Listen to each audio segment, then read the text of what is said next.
When you think of peak martial arts movies, just two names come to mind: Bruce Lee and this guy, Jackie Chan. He has punched, kicked, and flicked his way into cinematic legend and has thrown himself into the most dangerous situations and nearly died. Many think that he's the GOAT of action stars, but is he? Chan was born in 1954 in Hong Kong, into the name Chan Kong Sang. From the age of 7, he was enrolled into the Chinese Drama Academy, a brutal Peking opera school where kids trained up to 19 hours a day in martial arts, acrobatics, and performance. The school's best students were grouped into a troupe called Seven Little Fortunes, who toured and performed and were taught by Master Yuen, who gave everyone nicknames. And his nickname was Yen Lo. In this troupe was Sammo Hung, the eldest, and Yuen Biao.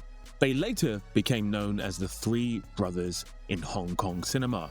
But it wasn't plain sailing to get to this point, because after he left the Seven Little Fortunes, he basically became a jobbing stuntman, background fighter, and extra, never really getting beyond that level. He was basically a nobody. He was the guy who would have this happen to him.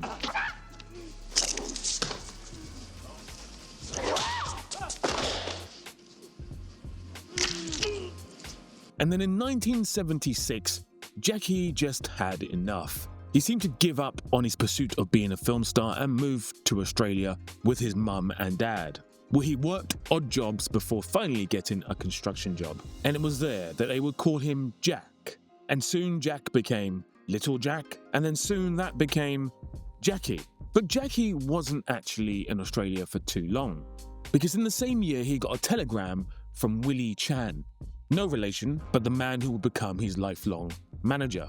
Willie had just seen Jackie's stunt work and thought he had potential. He brought Jackie back to Hong Kong later that same year. So that expression, everything happens for a reason, really comes into play here, because Australia is where he got the name Jackie, and also where he hit rock bottom. However, things didn't get better instantly, because after Willie Chan got Jackie back to Hong Kong and shopped him around town with various meetings, soon Jackie was signed by the Way Low Motion Picture Company, who wanted to mold him into the new Bruce Lee. Which sounds great, right? Well, no. Because if you've seen Jackie's best work, you know he's far from a Bruce Lee regen. So casting him in the sequel to the Bruce Lee Fist of Fury movie in the same year of 1976 wasn't the best idea. Firstly, replacing Bruce Lee is a thankless task, especially only 3 years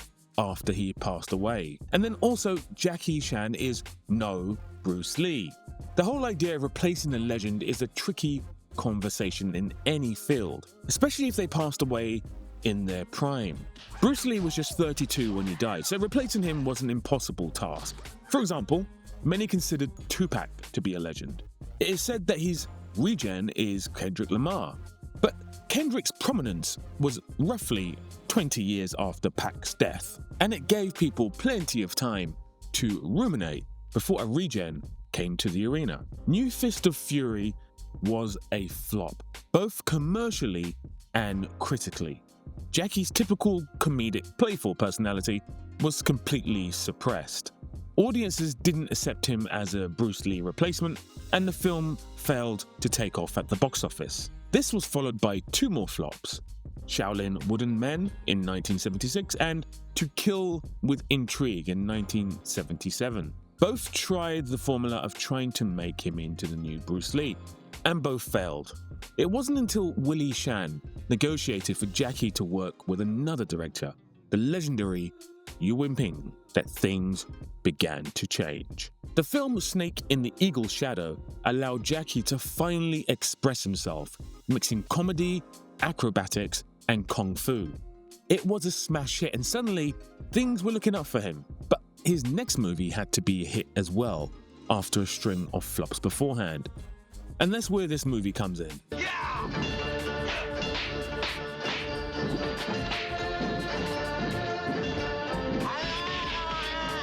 The Drunken Master was also directed by Yuen, and it was a massive hit. career-defining almost.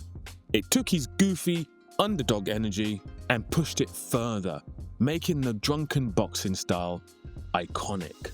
Before this movie, kung fu movies were mainly played out straight, with stoic heroes. They were dominated by the Bruce Lee style seriousness, revenge plots, stoic men, and deadly battles. Drunken Master flipped that on its head by remixing and mixing slapstick comedy with brutal martial arts, allowing for kung fu movies to be more free-flowing. It also allowed him to make his directorial debut with the fearless hyena.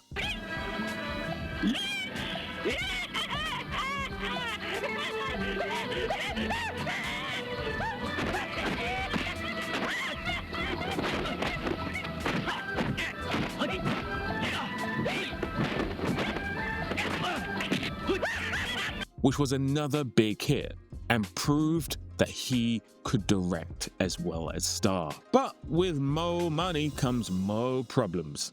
Producer Lo Wei wanted Jackie to stay in contract with all the success he was getting.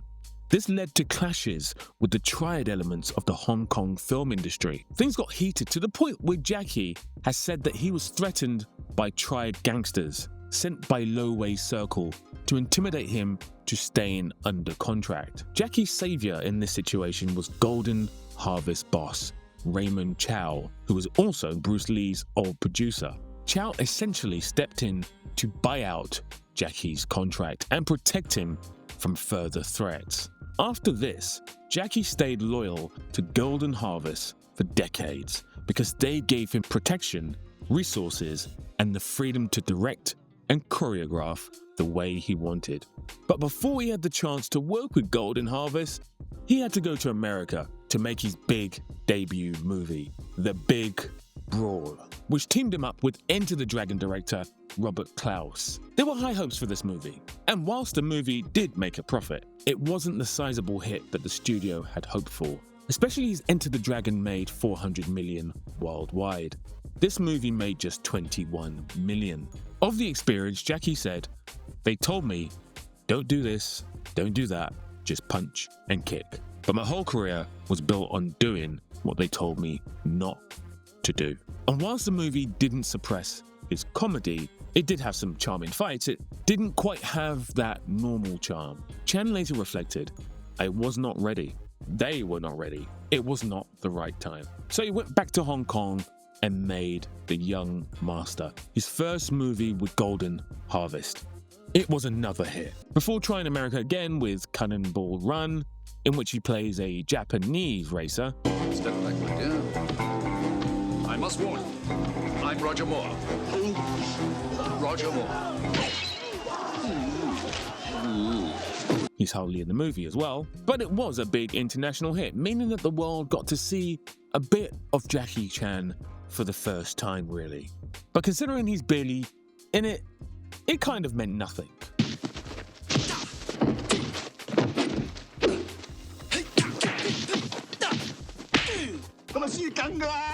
So these two experiences meant that he really just focused on the Eastern market for the rest of the 80s. And it seemed like these experiences in the US made him feel even more focused, because what followed was a masterclass in action movie making.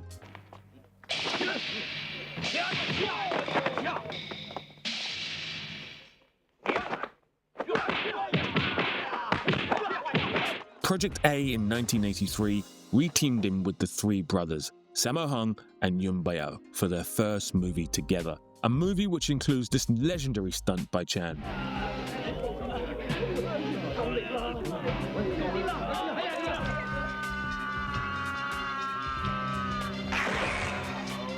A homage to Harold Lloyd's Safety Last in 1923. Chan's style, whilst unique to Eastern cinemas, wasn't unique to cinema. He was heavily influenced by Buster Keaton, Charlie Chaplin, and of course, Harold Lloyd. He didn't want to be a Chinese Bruce Lee.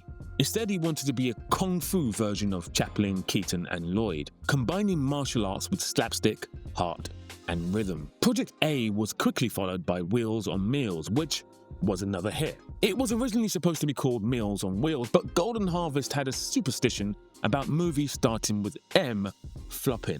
The two recent films they released had both bombed, so they swapped the words, hence Wheels on Meals. It also introduced the world to Benny the Jet Enquiries, a world kickboxing champion, and it was directed by Sammo Hung. Police Story was another instant classic, with Chan, Tom Cruise style, trying to outdo his own stunts. The movie, directed by Jackie himself, won Best Film at the 1986 Hong Kong Film Awards.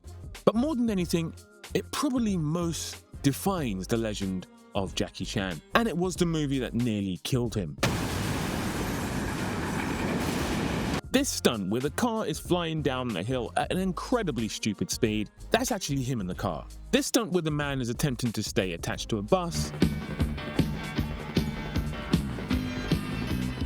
is actually him. Both are ridiculous, but if you think they're incredibly dangerous, then look at this. Then I go up, then I go down. It's scared. Really scared. I just ordinary people. I'm not a Superman. And somehow I see the drop, the sweat. Then I look at the camera. There's a cameraman up there already 2 hours. I said, okay, take a rest. Get off your sweat. Oh, the whole entire shopping mall, quiet. You only hear is the machine. Then I think I'm gonna die. Yeah, I just boom. I jumped down. Wow. Then I said, wow, safe landing. I grabbed my stunt guy, do this. Then he said, he called my big brother, I'm gonna die, don't hit me anymore. Because I'm so exciting. The power, I don't know where the power come from. Then I turn around, I see 600 extra, and I just to the thing. Then we drinking a beer, celebration. Then I go to Dragon Heart. Get out of the car, sleep, drive to the location. Then, yeah, big brother, we are on the location. I get up, I cannot open the door. My hand just like this. It's over. All the energy are gone. Then I get off the car. The whole body was no more power. I think in that time, in 1 second, I used all my power. Yeah. Now, surprisingly enough, this isn't the closest he's come to death. He actually cites an incident during the filming of Armor of Death in 1986, shot in Yugoslavia, as the closest he's come to death. A simple stunt, jumping from a wall to a tree branch. The branch snapped, and he fell headfirst into rocks. He fractured his skull, bone fragments lodged in his brain, and he almost died. He required emergency brain surgery, and now he has a permanent hole in his skull with a metal plate. So with him nearly dying twice in the space of 1 year, and only half of the 80s out the way, it was time for more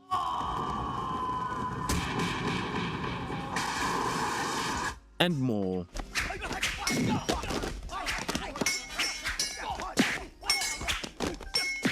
and more.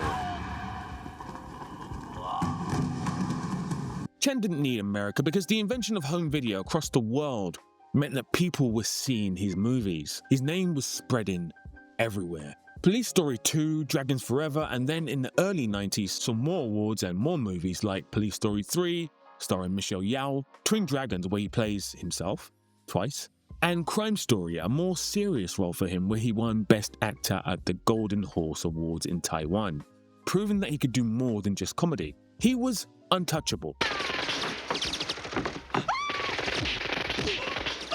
However, he had admitted during this period that he was not the best father, absent due to his relentless pursuit of work, and his body was slowly breaking down due to break after break. And yet he kept pushing himself to the limit, which is why when Hollywood came calling, almost 15 years later in 1995, he took a chance. This time, he had creative control. The movie was Rumble in the Bronx,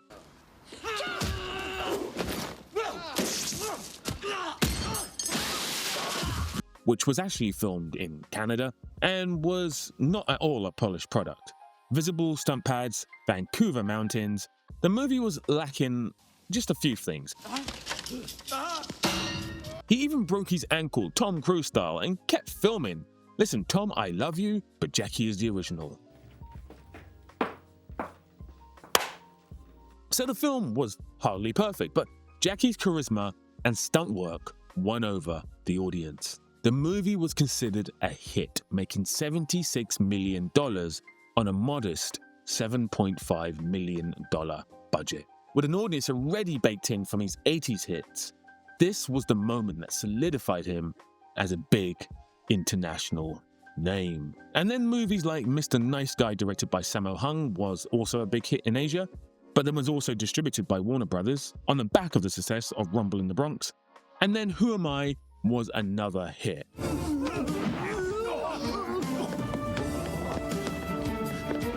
This time featuring Jackie against a skyscraper.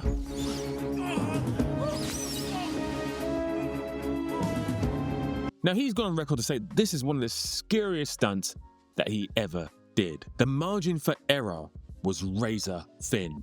If he lost balance, caught his shoe, or veered off, he would have gone over the edge and fallen to his death. No CGI, no stuntman, just a 43-year-old Jackie in Rotterdam sliding down a skyscraper. And it's a good thing that he made it through this stunt, because what came next in his career is maybe what defines him to Western audiences. You got a prescription for this? Yeah. Where is it? I should take your ass there. You know that? For what? For what? Look at this. Just number cigarette. This cig of weed. Rush Hour was almost like nothing anyone had ever seen before in movies. What did you just say? What's up, my?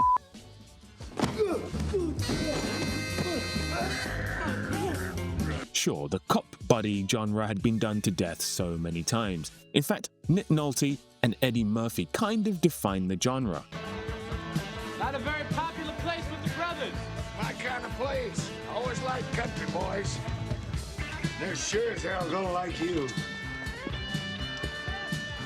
Two different races can't get on. Preferably some vodka. You best have a black Russian. Black Russian. You would have said black Russian. That's a funny joke. I get it. I'm black. They fight the bad guys, comedy ensues. And then again in Lethal Weapon, same thing. Gun!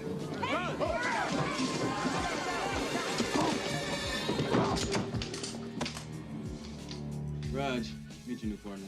And Loaded Weapon is a treat if you get a chance to watch it. Give it to me straight. Is this it? The big checkout? Come on, level with me. How bad is it? It's not bad. You'll be fine. Be back on your feet in no time.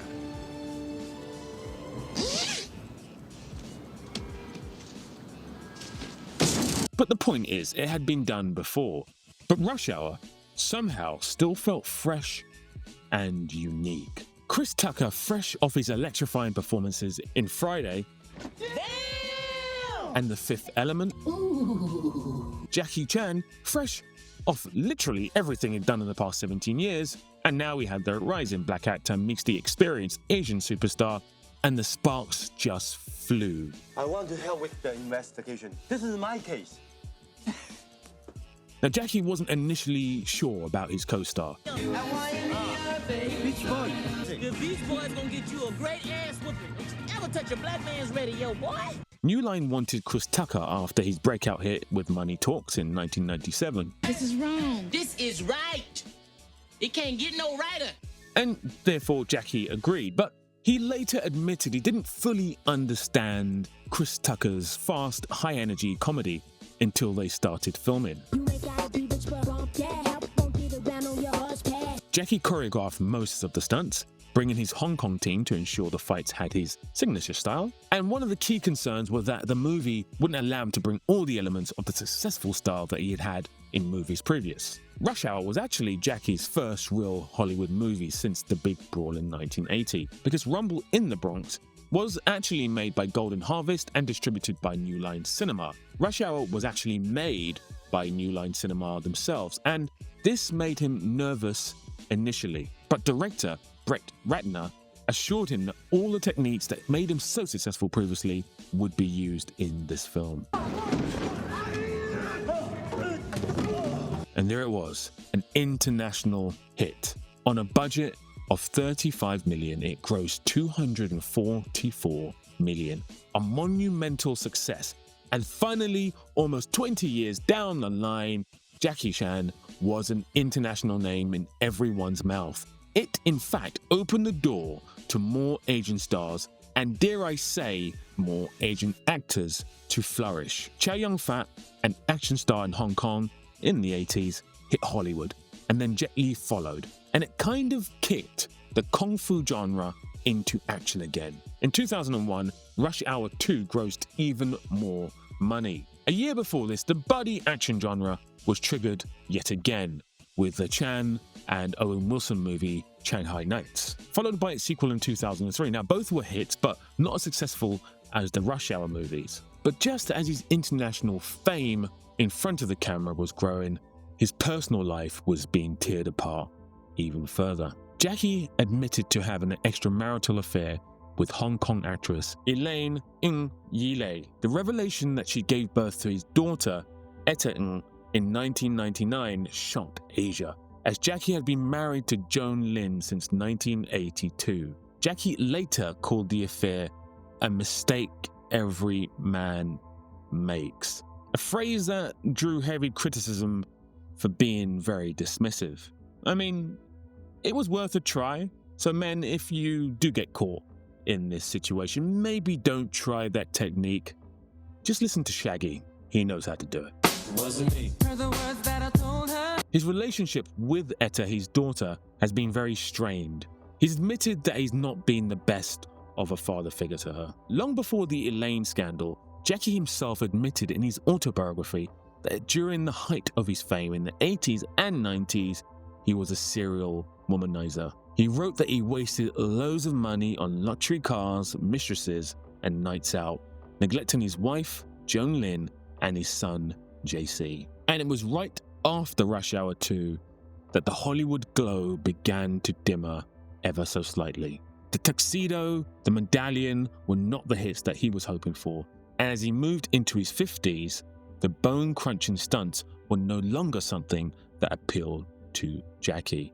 Rush Hour 3 in 2007 made a small profit, but it was clear that the formula was wearing thin. Critics did not like this one.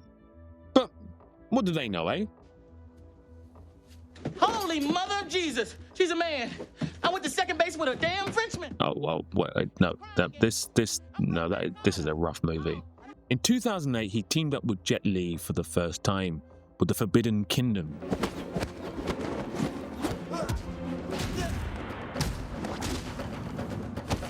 The big fight between the two was stuff made of dreams for fans, and maybe this was the actual apex of his career in terms of what followed after, because afterwards he dabbled mainly in Chinese films where he tested his acting chops and occasionally dabbled into action every now and again, and sometimes dipping his toes into Hollywood, most recently with the latest Karate Kid movie. The Foreigner in 2017, also starring Pierce Brosnan, got him some plaudits for his performance, but it's really been things in his personal life that has stood out the most since the late 2000s. His son JC's attempt to become an actor, singer, and entertainer have all been pretty much unsuccessful. And then his son got arrested and did jail time in 2015 for drug possession, which was not a highlight to be proud of, and really feeds into the narrative of the neglect that he gave his family during his rise to the top. His political stance towards China has also landed him with many detractors who believe that his pro-CCC support is not in keeping with his Hong Kong roots. Many in Hong Kong and Taiwan felt betrayed, since Jackie rose to stardom during Hong Kong's golden cinema era and once represented a freer, more rebellious image. All of this has tarnished his legend somewhat, off-screen especially. But counter to this, he has pledged to give most of his fortune to charity when he dies, stating that, if my son is capable, he can make his own money. If he is not, then he'll just be wasting mine. Harsh words, but a very charitable act.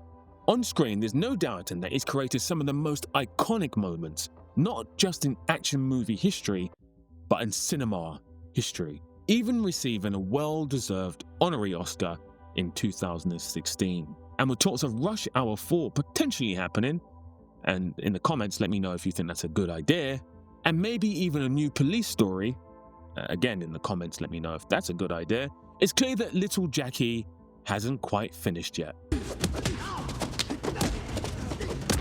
But what of his daughter, Etta, that he said he had a strained relationship with? Well, recently they did a video together that really brings a tear to the eye of not just the man himself, but also to you, the viewer.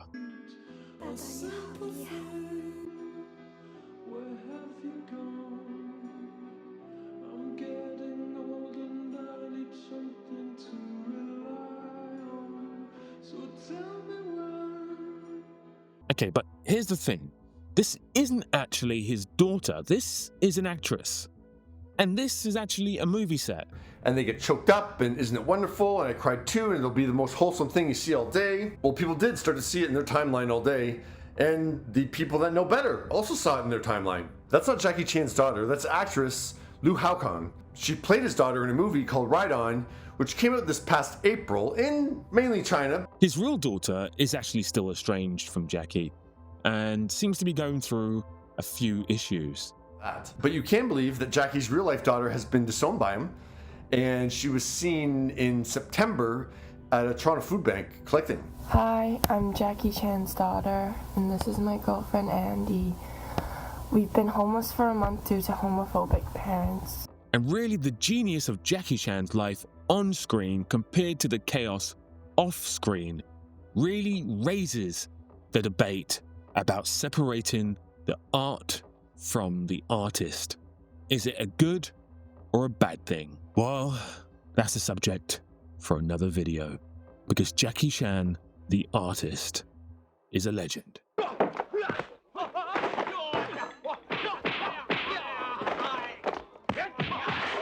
Right, it's time for the ratings.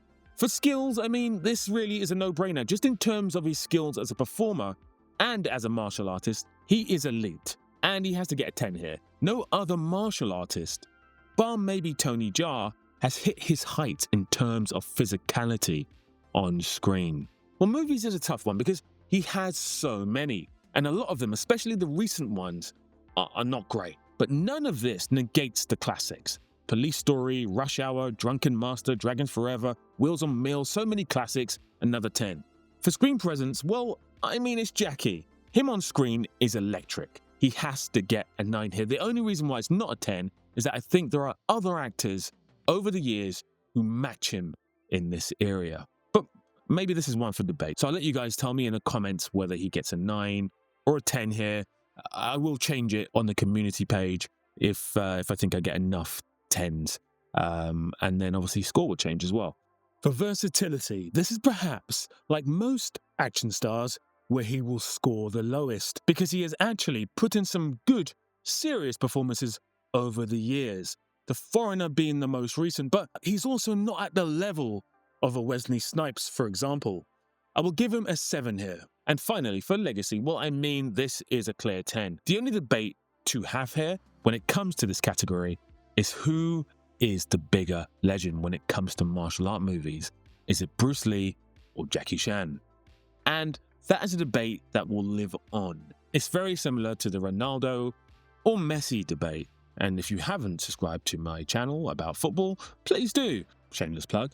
But yeah, of course his legacy has been tarnished over the years with some of his political stances, but for purely just movies, it's definitely a 10. And that is 46, meaning that Jackie Chan is now the leader, and rightly so.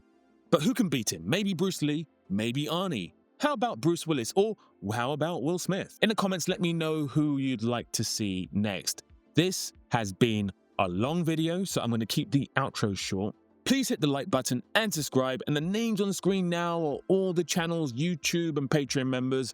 I love you guys, and I would love if you could join these amazing people as well. You get longer videos and you get them unedited by YouTube's copyright. And also soon I'll be doing a special members only poll to debate who should be next for each video. And you guys, as members of the channel, will dictate which stars go next. In the meantime, thanks for watching, and big love. Now I suggest y'all back up and let us go about our business. Because you got a gun? No, because I have a gun and I'll pop a cap in your ass. I don't think you've got the guts to use it.